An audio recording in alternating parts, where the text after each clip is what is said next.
Merci bien. J'ai quelque peu changé le titre de ma conférence, mais pas le contenu.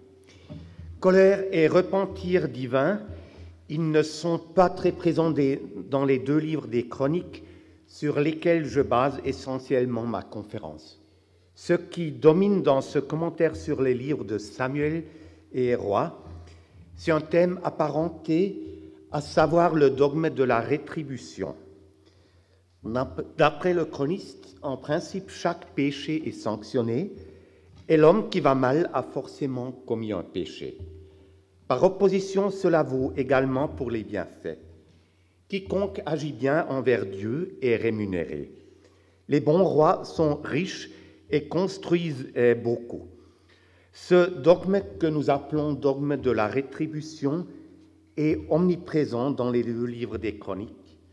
En principe, il pourrait aller de pair, non pas avec le repentir divin, mais avec la colère divine qui pourrait même prendre une place centrale chez le chroniste. Un roi, prenons Manassé, commet d'énormes péchés. Dieu réagit alors en s'enflammant de colère, dans un premier temps du moins. Or, à ma grande surprise, la colère divine ne joue qu'un rôle secondaire chez le chroniste, et en plus, chez lui, il ne s'agit pas d'une colère chaude, mais d'une colère plutôt froide. En introduisant les termes chaud et froid, je reprends des termes employés par Lévi-Strauss qui opposent des sociétés dites chaudes et des sociétés dites froides. Le journaliste allemand Safransky a repris ces termes en leur donnant une nouvelle signification. Il les applique aux seules religions, plus particulièrement à l'islam, religion chaude, et à la religion chrétienne, froide dans les pays de l'Ouest au moins. À mon avis, les termes chaud et froid sont également le plus à même de caractériser une différence en ce qui concerne l'emploi du terme colère divine. Dans l'Ancien Testament, beaucoup d'attestations de cette expression doivent être caractérisées de froide. Les textes y relatifs parlent de la colère divine sans pour autant la lier à des manifestations d'humeur concrètes. La colère divine n'est pas forcément liée à un Dieu enragé, elle est objective et non subjective. La colère divine chaude, on la trouve ailleurs, entre autres dans l'épopée de la descente d'Inanna d'Ishtar dans l'enfer. Lorsqu'Ereshkigal apprit la nouvelle de la venue de sa sœur Inanna, elle se frappa les cuisses de rage et elle se mordit les lèvres de dépit. C'est ce que nous apprenons dans la version sumérienne de l'épopée, et dans la version akkadienne, il est écrit entre autres qu'à l'arrivée de sa sœur, le visage d'Ereshkigal devint jaune comme l'entame d'un tamari et que ses lèvres devinrent noires comme la marge d'une cuve de bière. Presque rien de tel ou de comparable dans l'Ancien Testament et encore moins dans les deux livres des Chroniques. Ils sont extrêmement économes, parcimonieux en ce qui concerne l'emploi d'un langage métaphorique. Les anthropomorphismes et les anthropoptismes chauds s'y font rares. Ce point mérite d'être relevé puisque trop souvent le langage de l'Ancien Testament est qualifié d'extrêmement anthropomorphe et de ce fait choquant, ce qui n'est absolument pas le cas. Et les anthropomorphismes et les anthropopathismes dont se sert le chroniste sont, pour la plupart, des anthropomorphismes froids. Retenons donc l'observation suivante, et que je ne peux étayer de manière détaillée. Le langage théologique du chroniste, ses énoncés sont froids, ce qui ne veut pas dire d'ailleurs que la religion qu'il prône et défend soit froide, bien au contraire. Ces remarques préliminaires étant faites, j'essayerai de comprendre la place que prend la colère chez le chroniste dans le cadre de sa théologie de rétribution. En même temps, je répondrai à la question, est-ce qu'il y a une place pour le repentir divin chez le chroniste? Je le répète, dans les chroniques, tout péché entraîne une punition. Personne ne doit payer pour les fautes de ses ancêtres et personne ne profite de leurs bienfaits non plus. Dans un premier temps, je vais vous présenter les différentes manières dont le chroniste réalise le dogme de la rétribution. C'est seulement à partir de cette présentation que nous pouvons déterminer la place exacte que la colère divine prend dans son œuvre. Première réalisation, péché-punition, juxtaposition sans lien. Dans certains cas, le chroniste note le péché et puis la punition, sans établir un rapport explicite entre eux, bien qu'ils soient des plus évidents. J'en prends comme exemple 2 Chroniques 36. Joachim régna 3 mois et 10 jours à Jérusalem. Il fit ce qui déplaît à Yahvé. Au retour de l'année, le roi Nabuchodonosor l'envoya chercher et le fit conduire à Babylone avec le mobilier précieux du temple de Yahvé. Là, le chroniste reprend sa forlage, sa source, 2 Rois 24. Il n'éprouve aucun besoin d'établir un lien explicite entre péché et punition. Un deuxième exemple, plus évident encore. Ozias pénètre dans le temple, ce qui lui est strictement interdit. Arrive donc alors la chose suivante. Ozias, tenant dans ses mains l'encensoir à parfum, s'emporta. Mais alors qu'il s'emporta contre les prêtres, la lèpre bourgeonna sur son front, en présence des prêtres dans le temple de Yahvé, près de l'autel des parfums. Deuxième réalisation, péché, punition, exécuté par Yahvé. Dans cette deuxième réalisation, le lien est explicitement exprimé. Un seul exemple, Achaz ne fit pas ce qui est agréable à Yahvé. Yahvé, son Dieu, le livra aux mains du roi des Araméens. Troisième réalisation, péché, punition, et puis une seconde motivation de la punition. À titre d'exemple, je cite 2 Chroniques 12. Alors que sa royauté s'était établie et affermie, Roboam abandonna la loi de Yahvé et tout Israël avec lui. La 5e année du règne de Roboam, le roi d'Égypte, Sheshonk, marcha contre Jérusalem, car elle avait été infidèle à Yahvé. Le passage marqué en rouge ne se trouve pas en 1 Roi 14, le texte qui forme la source de 2 Chroniques 12. Manifestement, le chroniste tenait à ce que la punition soit bien motivée. Quatrième réalisation, punition, péché et motivation. Je cite un exemple contenant un terme clé du chroniste, pardonnez la mauvaise police, à savoir ma'al, prévarication. En 2 Chroniques 9.1, nous lisons « Tous les Israélites furent répartis par groupe et se trouvaient inscrits sur le livre des rois d'Israël et du Juda quand ils furent déportés à Babylone à cause de leur prévarication, B'ma'alam. » 5e réalisation, Yahvé se sert d'un agent ou d'agents pour punir les coupables. Un terme clé employé dans ce contexte est « ruach », l'esprit. À titre d'exemple, je cite 2 Chroniques 21. Yahvé excita contre Joram l'animosité et ruach des Philistins et des Arabes voisins des Couchites. Ils attaquèrent Juda. Jusqu'à présent, j'ai présenté quelques possibilités, les possibilités principales quant à la manière de mettre en rapport péché et punition. Ce qui est intéressant, c'est qu'il existe des manières très différentes de le faire. Ce qui dit, c'est l'existence d'un tel lien en tant que tel qui importe et non pas sa réalisation exacte. Jusqu'à présent, à ma connaissance, ce fait n'a pas encore été relevé à sa juste valeur.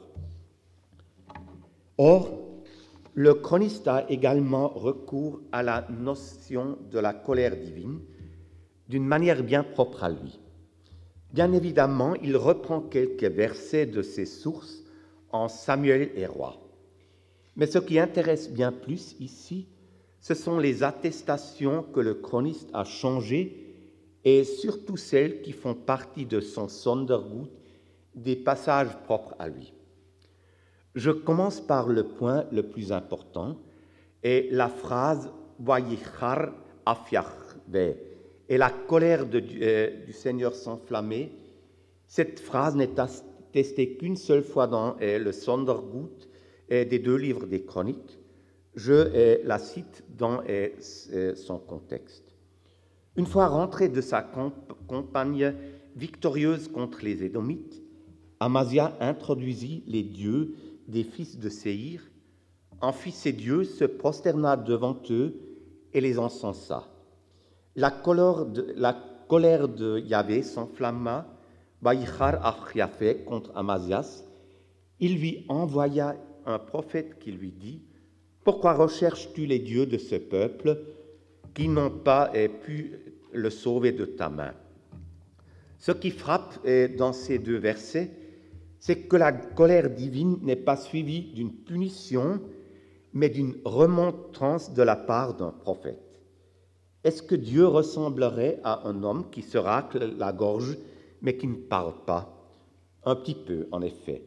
La colère divine ici équivaut presque à une invitation très sérieuse adressée à Amazias de changer de comportement. Les autres attestations de la colère divine qui sont propres aux chronistes et qui ne se trouvent donc pas dans ces sources ne parlent pas de la colère divine qui s'enflamme, mais constatent que la colère divine est là, ou bien ces attestations invitent les Israélites à tout faire pour que l'ardeur de la colère divine se détourne d'eux. Autrement dit, la colère divine est bien là, mais sans qu'elle se soit d'abord enflammée. Cette différence peut paraître minime, anodine, à nos yeux, mais elle ne l'est pas pour le chroniste. En formulant de la manière décrite, le chroniste évite un anthropopathisme. En règle générale, il ne les apprécie guère, et cela veut également pour la colère divine. Il se sert de cette expression, mais le plus souvent, la colère ne se manifeste pas, de sorte à être captée, mais est sujet d'une réflexion théorique. Et la repentance, le repentir divin. En principe, le repentir divin est en opposition flagrante avec le dogme de la rétribution directe. Dès lors, il ne faut pas s'étonner que la racine nacham, nifal, se repentir, n'apparaît qu'une seule fois chez le chroniste et dans un texte repris de Samuel qui raconte le dénombrement du peuple, action opposée à la volonté divine. David, qui a cédé à l'incitation de Satan de dénombrer le peuple, peut choisir entre trois punitions, une famine, une guerre et la peste. Préférant tomber entre les mains de Dieu plutôt qu'entre les mains des hommes, il choisit la peste. Et je me permets de citer verbatim la suite.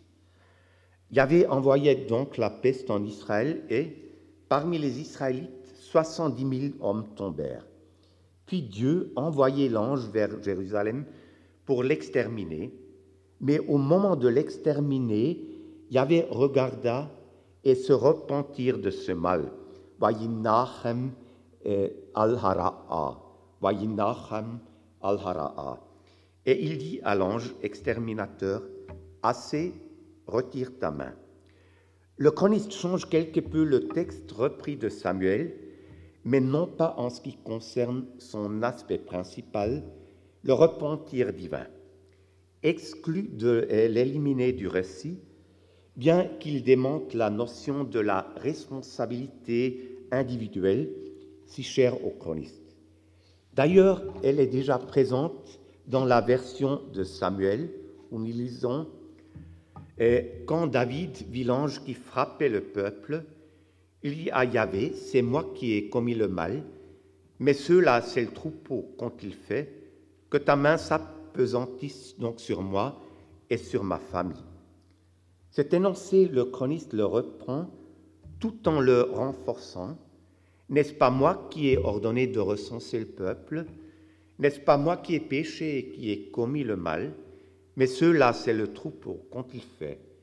Yahvé mon Dieu, que ta main s'appesantisse donc sur moi et sur ma famille, mais que ton peuple échappe au fléau. » Par les additions que j'ai marquées en rouge, David met en exergue la position du chroniste quant à la responsabilité individuelle, position à laquelle il tient énormément, et par là même, il dit en principe que Dieu, en se repentant un peu tard, il faut l'avouer, a fait ce qu'il aurait dû faire de toute manière, ne punir que les responsables. Repentir y a donc bien eu, mais repentir qui équivaut en quelque sorte à justice. Ce n'est pas tout à fait clair. L'auteur de 2 Samuel 24 le savait déjà, et le chroniste met un accent très fort sur cet aspect. Dieu, dans les 2 livres des chroniques, ne se repent pas, mais il a pitié, ou plutôt, il fait preuve de bonté, de grâce, autrement dit, il donne plus qu'il ne devrait donner. Cela est particulièrement évident dans le cas de Josias, le roi le plus pieux qui ait jamais vécu. Il est mort sur le champ de bataille, donc il a dû commettre un péché. Ce péché, c'est de ne pas avoir écouté ce que lui dit Néco au nom, littéralement, de la bouche de Dieu. Mais puisque Josias était le fidèle exemplaire, Dieu, après sa mort, le fait récompenser par des funérailles marquées par un faste sans pareil. Ce n'est pas une suite logique du dogme de la récompensation, mais la manifestation de la bonté divine. Le même modus agendi, le chroniste le pratique avec le roi Osias. En principe, il fit ce qui est bien et juste aux yeux de Yahvé, son Dieu, mais il commit également quelques péchés. Il s'emporta contre le voyant Hanani et s'adressa non à Yahvé, mais au médecin lorsqu'il tomba malade. Mais le bilan global était tout de même positif. C'est pour cela que, étant mort d'une maladie des pieds, on l'étendit sur un lit tout rempli d'aromates, d'essences et d'onguents préparés. L'on fit pour lui un feu tout à fait grandiose. Dieu ne se repent donc pas, mais cela ne dit pas pour autant qu'il soit rigide, au contraire. Il fait preuve de bonté, de générosité. Le dogme de la rétribution n'est tout de même pas tout chez lui. Qui est Dieu dans l'Ancien Testament? Quels sont ses traits de caractère les plus significatifs? Dans un article qui a fait sensation, Hermann Spiekermann répond à cette question en renvoyant à la Gnadenformel, formule de grâce, qui apparaît pour la première fois en Exode 34 et 6, et je la cite dans la traduction de Second qui m'est chère. L'Éternel descendit dans une nuée, se tint là auprès de lui et proclama le nom de l'Éternel. Et l'Éternel passa devant lui, et Yahvé ou Moïse s'écria, « L'Éternel, l'Éternel, Dieu miséricordieux et compatissant, lent à la colère, riche en bonté et en fidélité. » Vous tous connaissez ces expressions. Yahvé, Yahvé, El Rachum Vechanun, Chapayim Verav Chesed Ve'emet. Dans sa totalité, cette formule est attestée 7 fois dans l'Ancien Testament, dans des contextes et des genres bien différents. En plus, plus de 20 attestations en reprennent des parties. De par ce fait, on peut dire à juste titre qu'il faut impérativement avoir recours à cette formule si l'on essaye de définir le centre théologique de l'Ancien Testament. Je ne serai pas plus précis. Or, les livres des Chroniques font également partie des textes qui reprennent la formule de grâce. Dans une exhortation sous forme de lettre qu'il adresse aux Israélites de l'ancien royaume du Nord, lors de la convocation pour la Pâque, le roi Josias dit en outre: « Ne raidissez pas plus vos nuques comme l'ont fait vos pères. Soumettez-vous à Yahvé, venez à son sanctuaire qu'il a consacré pour toujours. Servez Yahvé, votre Dieu, et il détournera de vous son ardente colère. Veyachov mikem Haron apo. Si vous revenez vraiment à Yahvé, vos frères et vos fils trouveront grâce devant vos conquérants. Ils reviendront en ce pays, car Yahvé est compatissant et miséricordieux. Chanun verachum. Si vous revenez à lui, il ne détournera pas de vous sa face. » Ce passage est intéressant à plus d'un titre. Premièrement, il constate l'ardente colère dont est toujours frappé l'ancien royaume du Nord.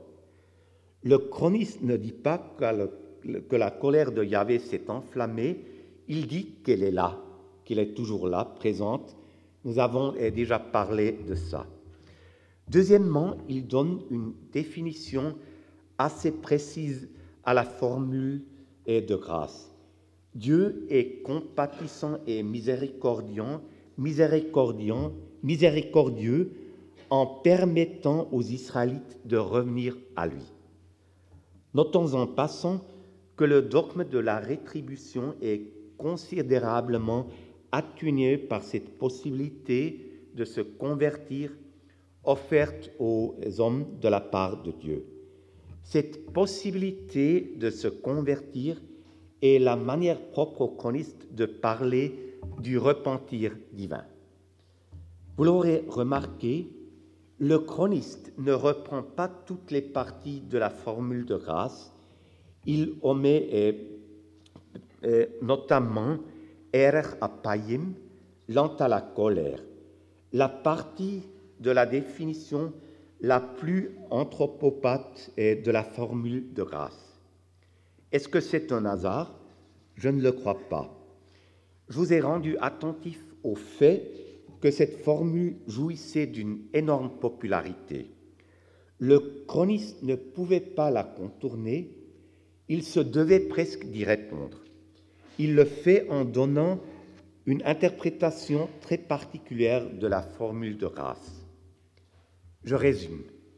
Le chroniste connaît bien la colère divine, mais il